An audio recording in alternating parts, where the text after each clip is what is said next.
একবার মুসা পয়গম্বর আল্লাহ রাব্বুল আলামিনের সামনে আবেদন করলেন, মালিক আপনার একটু কুদরতের তামাশা দেখতে চাই, একটু দেখান না, আপনার কুদরতের একটু তামাশা দেখান। এই তামাশা গাহে আলম রুয়েতু, এই তামাশা গাহে আলম রুয়েতু, তু কুজা বাহরে তামাশা মি রবি। পয়গম্বর মুসা আল্লাহ তাআলার কাছে আবেদন করতেছেন, মালিক তোমার কুদরতের একটু তামাশা দেখতে চাই, দেখাও। আল্লাহ রাব্বুল আলামিন ডাক দিয়ে বলেন, ও মুসা তোমার হাতে তো লাঠি আছে, তোমার সামনে যে দেখো বড় একটা পাথরের খণ্ড দেখা যায়, বিশাল একটা পাথর দেখা যায়, ওই হাতের লাঠি দিয়া পাথরের মধ্যে একটু আঘাত করো।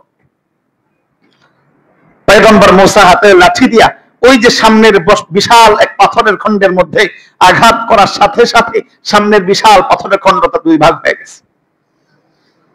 তার ভিতর থেকে পয়গম্বর মুসা দেখেন আরেকটা পাথর বের হয়ে আসলো। আল্লাহ তাআলা বলতেছেন, ও মুসা ওই দ্বিতীয় পাথরের মধ্যেও আঘাত করো। এবার মুসা যখন দ্বিতীয় পাথরে আঘাত করলেন, ওই পাথরটাও দ্বিখণ্ডিত হইয়া ভিতর থেকে তৃতীয় আরেকটা পাথর বের হয়ে আসলো। রব্বুল আলামিন বললেন, মুসা ওইটার মধ্যেও আঘাত করো। এবার পয়গম্বর মুসা ওই 3 নাম্বার পাথরের মধ্যে যখন আঘাত করলেন, 3 নাম্বার পাথরটা ফাঁকা হইয়া ভেঙে তার ভিতরে পয়গম্বর মুসা তাকায় দেখেন ছোট্ট একটা পোকা, ছোট্ট একটা প্রাণী তার ভিতরে হাঁটাহাঁটি করতেছে। বলেন না সুবহানাল্লাহ। কয়টা পাথরের ভিতরে?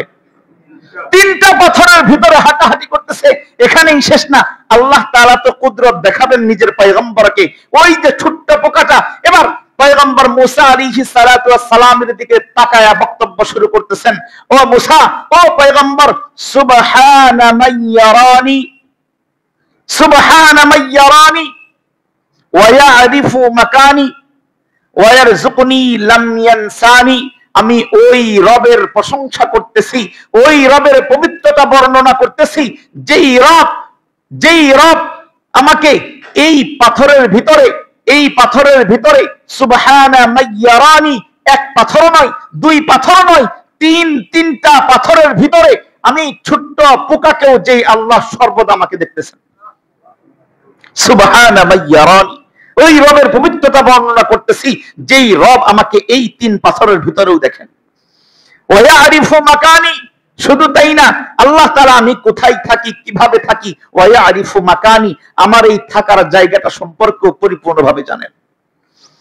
ওয়া ইয়ারযুকুনি লাম ইয়ানসানি, শুধু তাই না, তুমি কি মনে করো ও মুসা, তোমার কি ধারণা যে আমি এখানে না খেয়ে থাকি? না, আমার আল্লাহ ওয়া ইয়ারযুকুনি, এই 3টা পাথরের ভিতরেও আল্লাহ আমাকে 3 বেলা খাওয়ায়।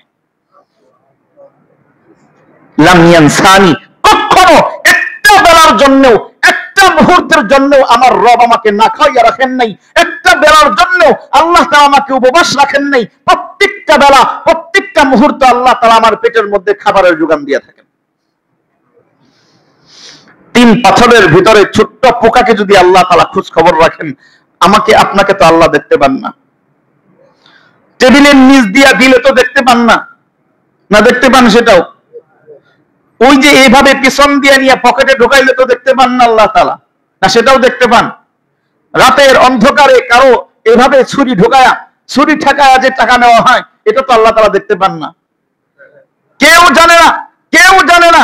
2 জনে বসে বসে মিথ্যা বলতেছি, চক্রান্ত করতেছি, কেউ না জানলেও তো একজন জানে, তিনি কে? আল্লাহ। সব দেখেন, সব জানেন। এই যে চিন্তা, এই যে ফিকির, এই ফিকির যার ভিতরে আছে সে কখনো গুনাহ করতে পারে না। এই ছোট্ট ফিকির, আল্লাহ আমাকে দেখতেছেন, আল্লাহ আমাকে জানেন আমি কি করি, আমার প্রত্যেকটা হরকত, এমনকি আমার দিলের ভিতরে যেই চিন্তার উদয় হয়, আমার দিমাগের ভিতরে যেই ফিকিরের উদয় হয়, আল্লাহ তাআলা ওই উদয় সম্পর্কেও, ওই ফিকির সম্পর্কেও পরিপূর্ণভাবে জানেন।